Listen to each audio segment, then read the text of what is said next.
La une des journaux avec Kadjovi Amitonou qui, une fois encore, a fait l'exercice de la collecte de données pour nous. Kadjovi Amitonou, bonjour. Bonjour Joël Etonji, bonjour également nos amis téléspectateurs. Ah oui, la une du jour, c'est le rendez-vous que vous ne ratez pas. Que retenir ce matin? La rencontre gouvernement-syndicat pour une certaine décrispation de la tension sociale, sans oublier la sortie des ONG, comme vous l'avez stipulé tout à l'heure. On vous laisse le plateau.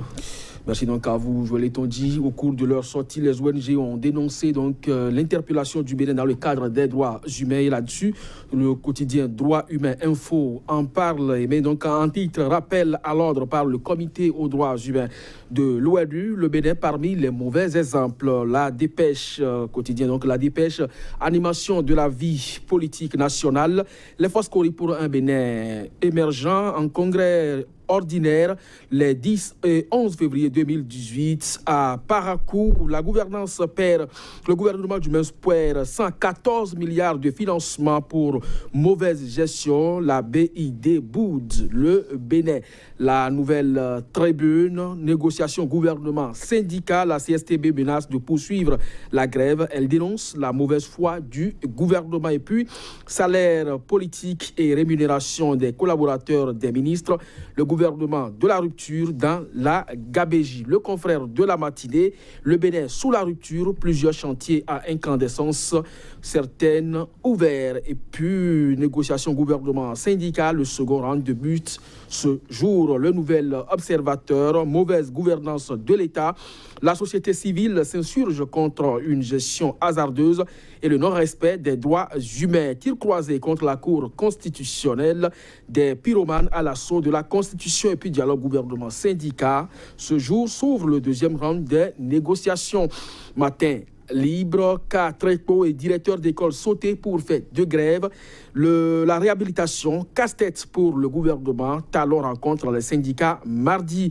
Et puis, répliquant donc aux accusations de mauvaise gestion des ressources du Parlement, la questure Sambourbe fait remarquer le quotidien Matin libre et puis point média, gouvernement de nouveau départ, plus de 100 milliards de la BID échappent au Bénin, quitte de l'expertise de Koupaki et Biochane, puis supposée confirmation du redressement fiscal contre Kadjaf Komon. Qu'est-ce qui fait courir l'administration fiscale?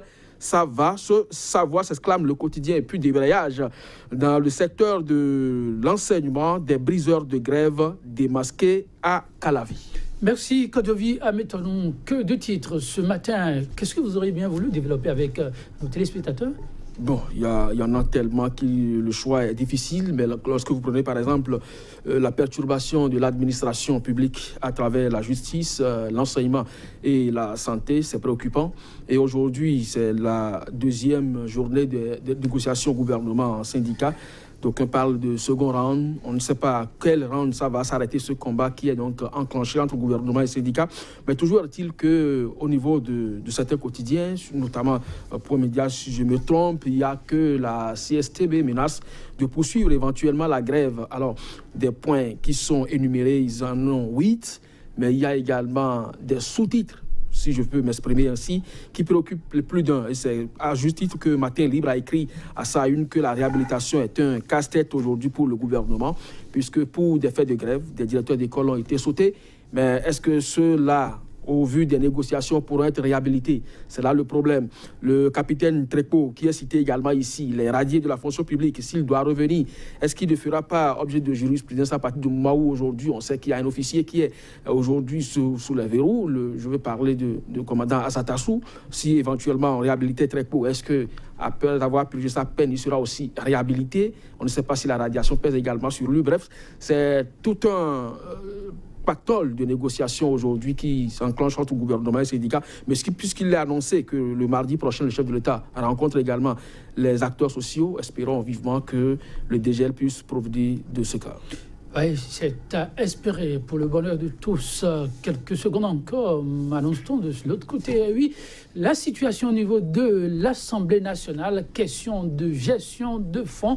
La question donne de la voix, mais Matin Libre constate que cette sortie a été une sortie ratée. Oui, plus ou moins dans la mesure où, peut-être selon le journal bien sûr, les éléments de réponse fournis par le questeur n'a pas convaincu, peut-être, non, du moins, ça a convaincu les responsables de ce quotidien, mais de toutes les façons, Léon Basile Rossi a peint un tableau qu'il revient donc à chacun de s'approprier et d'apprécier la justesse de toutes les façons.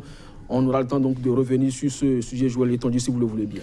Merci à vous, Kadjovi. Maintenant, mesdames, messieurs, merci. On se retrouve lundi pour l'instant en revue des titres. À lundi.